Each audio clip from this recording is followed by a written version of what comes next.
Christmas is not at all of Yeshua. Pagans have been associated with Satan. Santa Claus was a pre-Christian major god of the pagan Germanic people. We can also make parallels of Santa Claus with the Norse god Odin. Odin had a white beard and rode a flying 8-legged horse-like beast called Sleipnir, and Santa flew with flying reindeer. Many people in our era actually associate Christmas with Santa more strongly than with Yeshua's, which was how it used to be before the holiday and the Santa Claus pagan deity was adopted into Christianity as Yeshua's birthday and Saint Nicholas. Although Yeshua's actual birthday was in the spring, and in the Bible Jeremiah 10:2-4 says, "Learn not the way of the nations, nor be dismayed at the signs of the heavens, because the nations are dismayed at them, for the customs of the peoples are vanity." A tree from the forest is cut down and worked with an axe by the hands of a craftsman. They decorate it with silver and gold, they fasten it with hammer and nails so that it cannot move, which means don't celebrate holidays or follow traditions of other nations, and especially be wary of Christmas.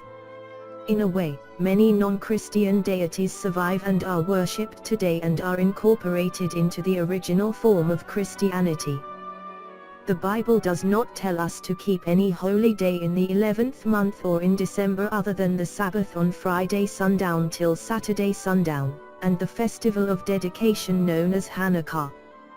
But, once again, Satan substituted a pagan festival of the Saturnalia, and linked it with Yeshua's supposed birthday, and tales of Santa Claus. The Bible does not tell us when Yeshua was born. However, we know that the angels announced the birth of Yeshua to the Bethlehem shepherds in the open fields who were tending their flocks by night. This fact certainly implies that the birth of Yeshua could not have been on the 25th of December. The cold of the night in Palestine between December and February is very piercing, and it was not customary for the shepherds of Judea to watch their flocks in the open fields later than about the end of October. In addition, Yeshua himself said, in speaking of the coming destruction of Jerusalem, "But pray that your flight be not in winter, neither on the Sabbath day." Matthew 24 verse 20.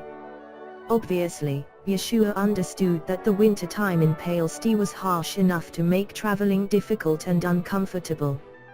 If the winter was such a bad time in which to flee, it seems unlikely that the shepherds would be sleeping out in the fields while tending their sheep during that season. Because of these facts, and others to be discussed, it is virtually impossible for the birth of Yeshua to have occurred on December the 25th.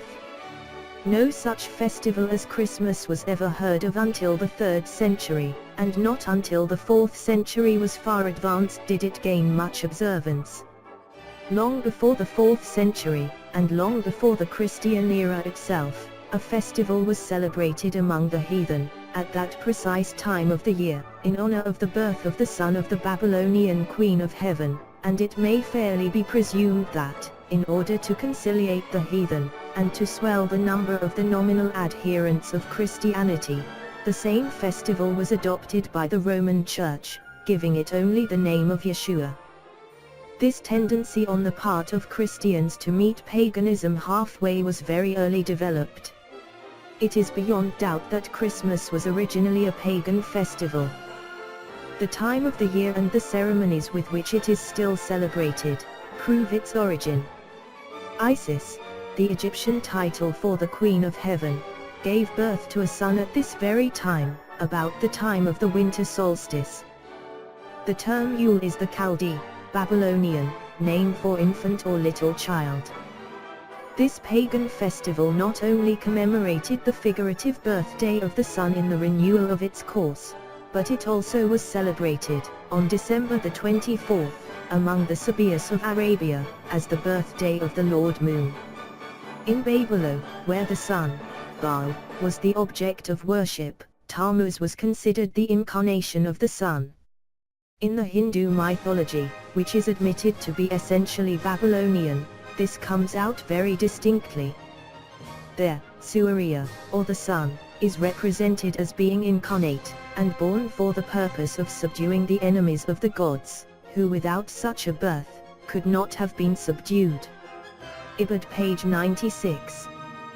There are many other Christmas counterparts of the Babylonian winter solstice festival, such as 1.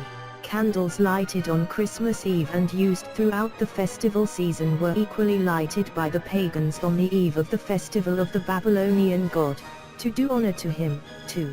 The Christmas tree was equally common in pagan Rome and pagan Egypt. In Egypt that tree was the palm tree, in Rome it was the fir. The tree denoted the pagan Messiah.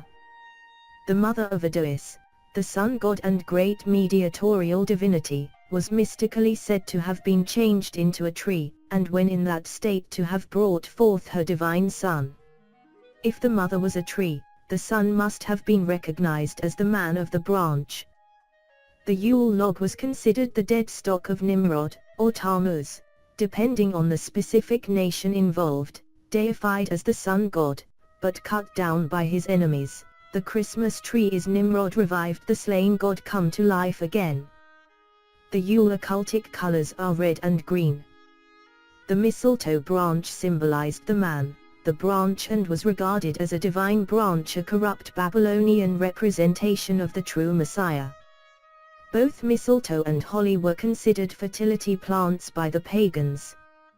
Babylon was, at that time, the center of the civilized world, and thus paganism, corrupting the divine symbol as it ever has done, had opportunities of sending forth its debased counterfeit of the truth to all the ends of the earth, through the mysteries that were affiliated with the great central system in Babylon. The story of the death of Adonis, also known as Tammuz, involved a fatal wound from the tusk of a bull when Tammuz was 40 years old. That is why a bull was sacrificed on this pagan holiday. Even today, a Christmas ham is a traditional favorite of many. According to a Roman almanac, the Christian festival of Christmas was celebrated in Rome by AD 336. During the 4th century, the celebration of Yeshua's birth on December the 25th was gradually adopted by most Eastern churches. In Jerusalem, opposition to Christmas lasted longer, but it was subsequently accepted. The prophet Ezekiel is told by Yahweh to turn thee yet again, and thou shalt see greater abominations that they, the Israelites, do. Then he brought me to the door of the gate of the Lord's house, the temple, which was toward the north, and behold, there sat women weeping for Tammuz, a Sumerian fertility god similar to the Greek god, Adonis. Ezekiel 8:14. December the 25th was also the day of Saturnalia, a celebration dedicated to the chief god, Saturn, during which time there was much drinking, many banquets, and presents were exchanged. Yahweh is very clear in his directives against the celebration of this pagan holiday that Christians now universally celebrate as Christmas. Yahweh calls this an abomination. Christians celebrate December the 25th blindly, believe they are honoring the birth of Yeshua, when they are in reality honoring the pagan god Tammuz. In Jeremiah 10:1-4, we read, Hear ye the word which the Lord speaketh unto you, O house of Israel.